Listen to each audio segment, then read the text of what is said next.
Jam 6 kan waktu-waktu mustajab itu kan, kita menjelang maghrib itu untuk banyak-banyak doa kan.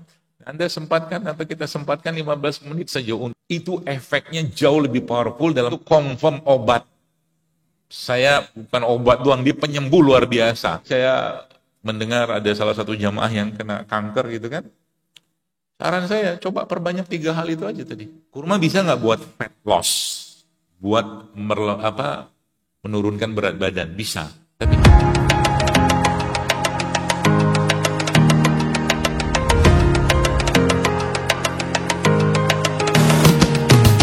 kalau kita lihat dalam Al-Quran itu sendiri, kalau kita buka ya, kata syifa atau penyembuh dalam Al-Quran itu kan ada 4. Di beberapa surat. Salah satu di surat Az-Zumar itu ada itu. Wa nazzilu minal Qur'an ma huwa syifaa'un wa rahmatul lil mu'minin wa la yazidu zalimin illa khasar. Kan Allah bilang begitu. Jadi 4 ini, 3-nya itu diwakili oleh Al-Quran. 3-nya. Artinya, yang jauh, kalau kita ngelihat pakai data itu tadi, maka kita harusnya mengerti, memahami bahwa sesungguhnya penyakit yang justru malah kita harus perbaiki dan bersihkan dan sucikan, mobil khusus dengan Ramadan yang menjadi bulan Quran itu berhubungan dengan 3 ini. Satunya, itu ada dalam surat An-Nahl yang berhubungan dengan madu, bahwa Allah menjanjikan dalam madu itu ada kesembuhan, fihi syifa'ul linnas. Itu. Jadi harusnya Ramadan ini menjadi bulan 3-nya Quran, 1-nya madu. Pesannya apa? Ya minum madu waktu Ramadan. Ya, salah satunya. Di luar kita makan-makan yang lain. Ya, jadi semua itu kita coba mulai membersihkan. Karena bicara tentang madu sendiri itu banyak lagi kajiannya tentang itu. Yang pertama. Yang kedua apa? Kalau nanti Nabi kita SAW, kita mendengar ayat atau pernah membaca ayat alam tara kaifa daraballahu mathalan kalimatan thayyibatan kasajaratin thayyibah asluha sabitu wa faruha fis sama tu'ti ukulaha kullahinin bi izni rabbiha wa yadribullahu al-amsal lin-nasi la'allahum yatazakkarun. Allah membuat perumpamaan kalimat yang baik. Syajarah thayyibah, kalimat yang baik. Itu ternyata ulama menyebutkan bahwa kalimat yang baik itu atau pohon yang baik itu, sebagian besar yang saya baca itu menyebutkan itu adalah pohon kurma. Ya, pohon kurma. Maka semua yang ada yang ada pada pohon kurma itu kata Nabi, ya. Itu kan barokahnya luar biasa. Bahkan kehidupan seorang mukmin itu Nabi gambarkan dengan pohon kurma. Ya. Semua manfaat, pelepahnya manfaat, ya, batangnya manfaat, buahnya apalagi bermanfaat. Ya, seperti itu. Apalagi buahnya itu, ya, buah kurma itu sendiri, ya, sehingga Nabi mencontohkan kepada kita, Nabi SAW ketika beliau berbuka, beliau menggunakan rutab, kalau nggak tamar, kalau nggak air putih, di sahurnya beliau SAW berbuka atau sahur dengan menggunakan kurma kering, atau kalau nggak, kata Nabi SAW, minimal kalaupun nggak ada makan apapun, sahurlah dengan air putih, kan gitu. Jadi seperti ada pesan akidah, pesan tauhid dari kurma itu. Yang Nabi SAW ingin jelaskan kepada kita semua. Ya. Baik, jamaah sekalian yang dirahmati Allah, sehingga lagi-lagi saya sampaikan tadi, ya, ketika kita bicara tentang puasa Ramadan ini, ya, maka sebenarnya ini, ya, salah satu fitur terbaik yang Allah berikan kepada kita, ya, yang boleh dibilang dari mulai, kalau ditanya ada hadis Nabi menjelaskan, bukan, setahu saya hadis itu lemah, sehingga saya bahkan ada beberapa menyebutkan palsu. Tapi tidak apa-apalah kita pakai, ya, dalam konteks untuk manfaatnya. Kata Nabi di situ atau kata hadis tersebut atau kalimat tersebut, sumu tasihu. Gitu kan? Puasalah kalian maka niscaya puasa itu menyehatkan. Jadi sebenarnya memang benar. Puasa itu adalah cara purifikasi gitu ya. Detoksifikasi. Yang didetoks 2 sebenarnya. Yang pertama adalah jasadnya pasti. Ya, jasadnya pasti. Yang kedua jiwanya itu. Ya. Sehingga lagi-lagi saya sampaikan bahwa setan itu kan mengalir di aliran darahnya manusia. Maka Ibnu Qayyim al-Jauziyah mengatakan bahwa salah satu cara untuk menyempitkan aliran darah tadi adalah dengan cara berpuasa. Dengan itu, seseorang itu akan hilang keinginan dan nafsunya itu dikendalikan oleh puasa tadi. Ya, tapi lagi-lagi ya saya sampaikan bahwa ini semua punya syarat dan ketentuan. Ya, ada orang kan kadang-kadang apa ya? Saya nggak tahu juga dapat itu dari mana. Yang betul sih bahwa tidurnya orang berpuasa itu ibadah. Jadi dari pagi gitu sampai siang tidur aja kerjaannya. Ya, dari habis zuhur tidur lagi, asal tidur lagi. Iya bener sih gitu kan. Tapi nggak gitu juga, ya. Sehingga apa dia nggak dapat apa ya, nggak dapat manfaat yang apa optimal dari puasanya tadi, gitu kan. Kenapa? Emang harus bergerak, ya. Apalagi kalau bab tentang olahraga, nah ini sedikit spill-spillnya gitu ya. Olahraga saat berpuasa itu, ya, olahraga saat perut lapar atau tidak ada makanan masuk, yang pernah saya baca itu bahwa booster atau boosting growth hormonnya itu akan jauh lebih powerful. Ya, jadi misal nih apa maghrib jam 6 gitu ya. Nah, jam 6 kan waktu-waktu mustajab itu kan kita menjelang maghrib itu untuk banyak-banyak doa kan. Anda sempatkan atau kita sempatkan 15 menit saja untuk olahraga beban, itu efeknya jauh lebih powerful dalam kondisi kita sedang makan atau nggak berpuasa. Jadi seperti dia apa namanya ngebulking gitu ya kan, ngebentuk massa otot ya. Dan termasuk juga sebenarnya kurma itu ya, sedikit cerita kurma bisa nggak buat fat loss, buat menurunkan berat badan bisa, tapi nggak semua kurma ya. Kurma yang paling tinggi gulanya itu sukari itu tinggi banget gulanya. Yang moderate itu mejol, tapi mejol yang semi dry. Semi dry itu sedikit kering, jangan basah banget. Ya.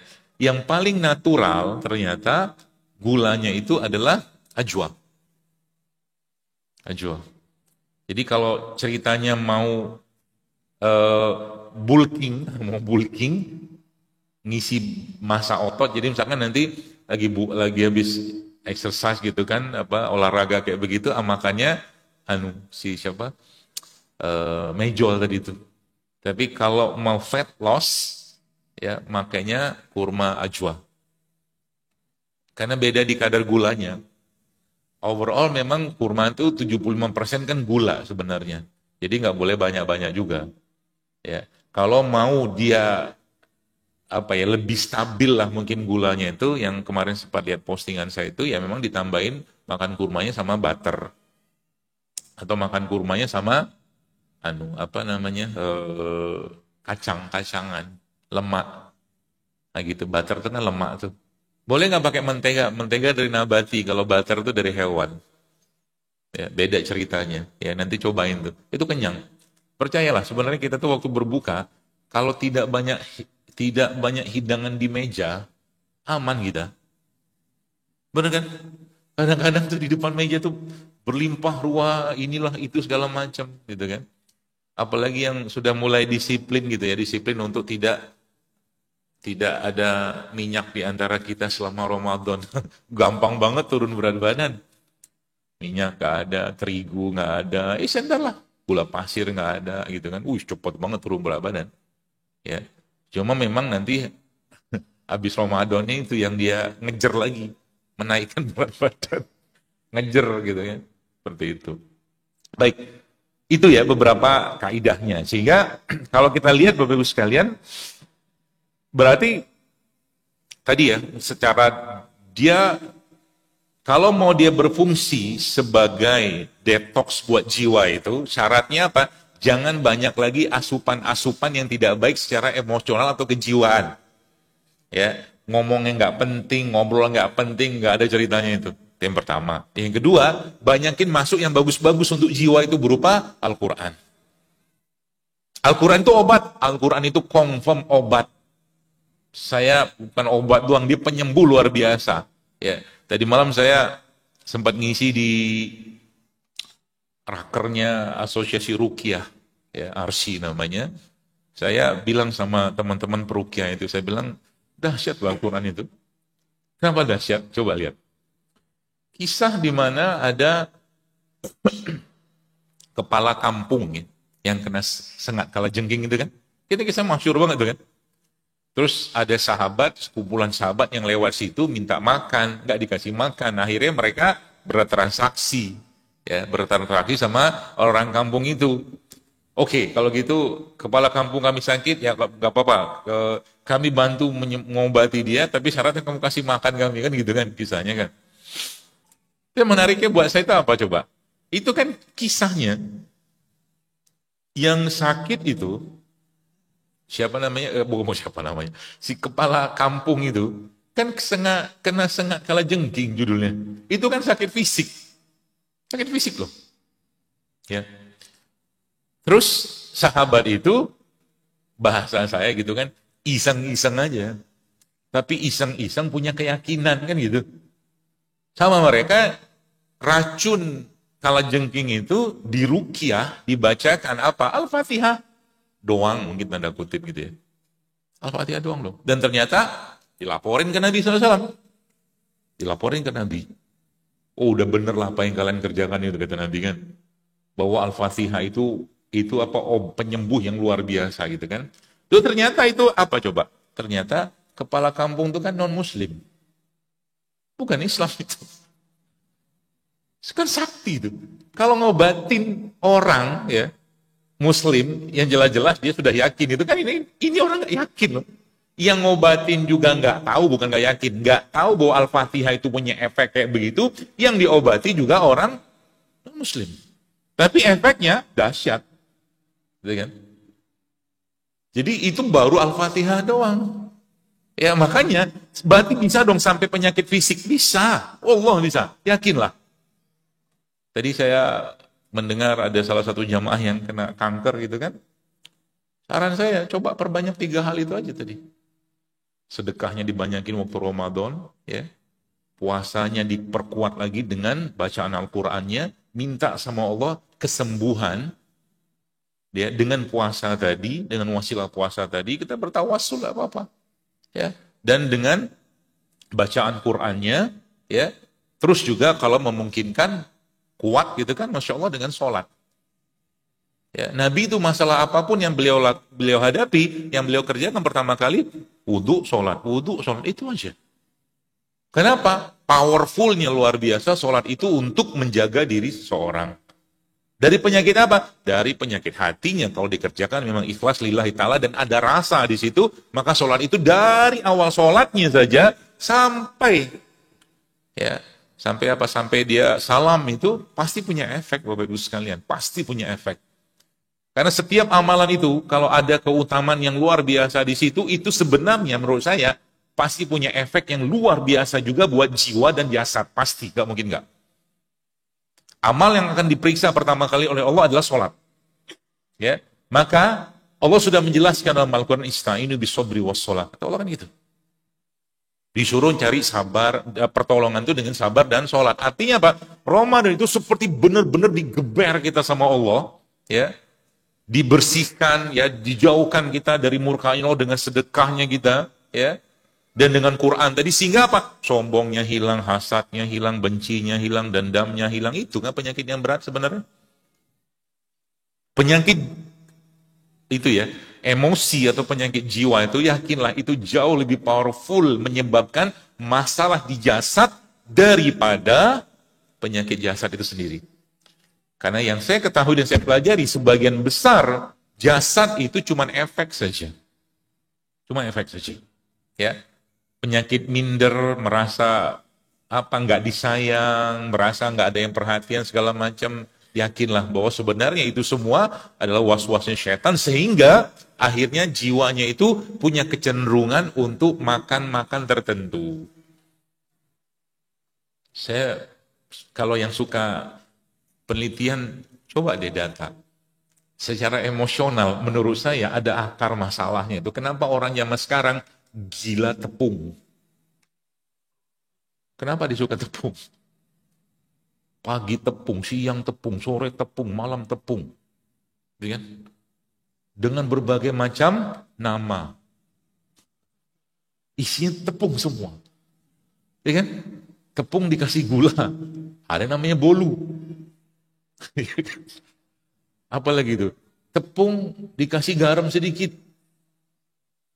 Apa? Bakwan. Tepung aja. Ini zaman ya Allah, saya bilang benar-benar apa ya? Canggih syaitan itu. Ya.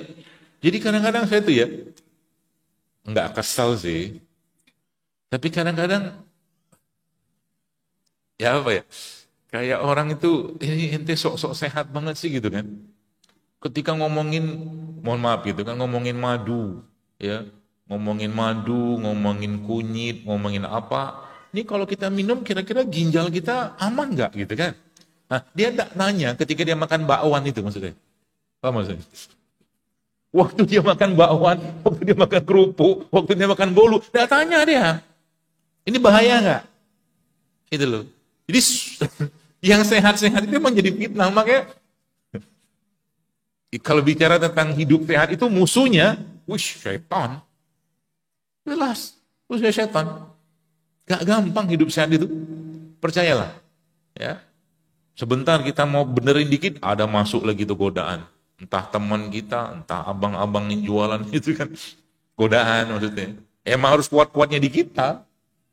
Ya. Saya kemarin bertemu dengan teman-teman yang kuliah di Madinah. Saya sedih loh. Sedihnya apa? Kebanyakan dari mereka yang saya dapatkan cerita dari itu umur 25 atau bahkan selesai mereka kuliah di Madinah itu tuh, di samping mereka dapat gelar LC, banyak dari mereka juga dapat gelar diabetes C juga. Apa, kencing manis. Ya, nggak kebayang sih Bu, sekarang yang dimakan itu kan subhanallah ya. Karbo semua, karbo olahan, gula segala macam, belum lagi minuman-minuman soda yang berlimpah gula dan seterusnya. Wajar lah kalau kayak begitu. Emang sehat itu kayak kita punya rambut, tidak mungkin kita ada rambut yang mau dirapiin tiba-tiba rambut tuh rapi, tidak bisa. Harus ikhtiar pergi ke tukang cukur, dibenerin, diperbaiki. Itu sehat tuh kayak begitu gitu loh.